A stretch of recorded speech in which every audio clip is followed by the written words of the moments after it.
இன்றைய கல்வி முறையில் பாடத்திட்டத்தில் மக்களுக்கான மாணவர்கள் உடல் நலனுக்கான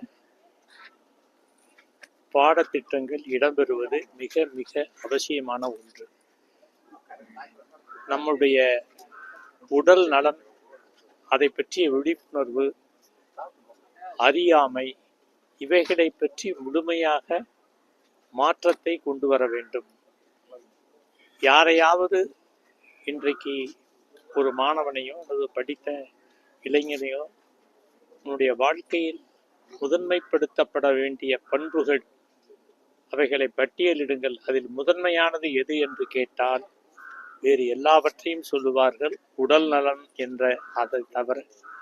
ஸோ இந்த அறியாமை இருளை போக்க வேண்டும் என்பதுதான் என்னுடைய நீண்டகால கோரிக்கை.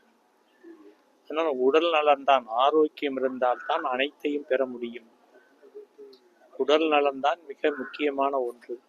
அதை பற்றிய விழிப்புணர்வு இன்னும் முறையாக, சரியான, அதாவது இன்னும் எளிமையாக சொல்ல வேண்டும் என்றால், ஆயுஷ் என்று சொல்லுகின்ற அரசால் அங்கீகரிக்கப்பட்ட பாடத்திட்டத்தை பள்ளி பாடத்திட்டங்களில் தொடக்கம் முதல் ஆய்வு பட்டப்படிப்பு வரை அந்த பகுதிகளில் ஒவ்வொரு பாடமாக இடம்பெறச் செய்தால் மிகவும் நல்லது.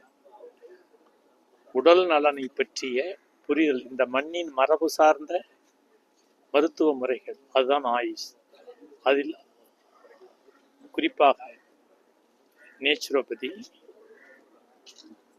ஆயுர்வேதம், ஆயுஷ், யுனானி போன்ற இந்த மண்ணின் மருத்துவ முறைகளை தொடக்கம் முதல் பட்டப்படிப்பு வரை அதில் இடம்பெறச் செய்ய வேண்டும் என்பது மிக மிக முக்கியமான ஒன்று. ஆக உடல் நலனை பிரதானப்படுத்திய பாடத்திட்டம்தான் மிக அவசியமான ஒன்று என்பதை நான் தொடர்ந்து வலியுறுத்தி கொண்டு வருகிறேன். அதை இங்கேயும் அதை சொல்லுகிறேன். மனித அறக்கட்டளை மாணவர் இப்போ யூபிஎஸ்சி தேர்வில் வந்திருக்காரு, அறிவிக்க போறாங்க. இல்லை இப்போ இன்டர்வியூக்கு போகிறாங்க. அதாவது யூபிஎஸ்சி தேர்வு நடந்துகிட்டு இருக்கு, ஏப்ரல் மாதம் வரையில் நடக்குது. இன்றைக்கி என்னுடைய மாணவர்கள் 8 பேர் போகிறாங்க. அதுக்காகத்தான் அவங்கள அனுப்பினதுங்க. சார், இப்போ இன்னைக்கு தலைவர் எம்ஜிஆர் அவங்க படத்தை அப்போ திடீர்னு முகம் அப்படியே ஒரு மலர்ச்சியாக. இல்லை, அதாவது என்னென்னா, 14 வயதிலிருந்து எனக்கும் புரட்சி தலைவருக்குமான ஒரு தொடர்பு. 14 வயதில் பேனா நண்பர்கள் வட்டத்தை உருவாக்கி அதன் மூலம் அவருடைய திரைப்படங்கள் 2 பாடல்கள் தான் இன்று வரை என்னை வழி நடத்துகிறது. ஒன்று தர்மம் தலைகாக்கும் தக்க சமயத்தில் உயிர் காக்கும், மற்றொன்று உன்னை அறிந்தால் நீ உன்னை அறிந்தால் உலகத்தில் போராடலாம். இந்த 2 பாடல்களை